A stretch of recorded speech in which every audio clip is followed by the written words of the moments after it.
திருப்பத்தூர் ஆதி திருத்தளிநாதர் ஆலயத்திலும் சிவகாமி உடனாய திருத்தளிநாதர் ஆலயத்திலும் ஸ்ரீ முருகன் கோவிலிலும் பங்குனி உத்திர பெருவிழா நடைபெற்றது.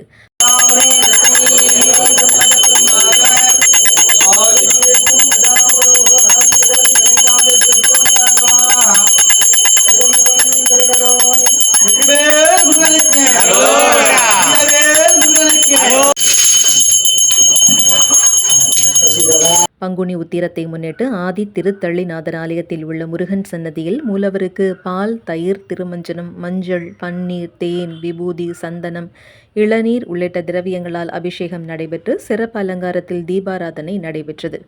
அர்ச்சனைகள் செய்யப்பட்டது. அதேபோல் ராஜகாளியம்மன் கோவிலில் எழுந்தருளி உள்ள ஸ்ரீ முருகன் ஆலயத்திலும் சிறப்பு அபிஷேகம் மற்றும் தீபாராதனைகள், அர்ச்சனைகள் நடைபெற்றது. பின்னர் அனைத்து கோவில்களிலும் 1000க்கும் மேற்பட்டோர் கலந்து கொண்ட அன்னதான நிகழ்வும் நடைபெற்றது.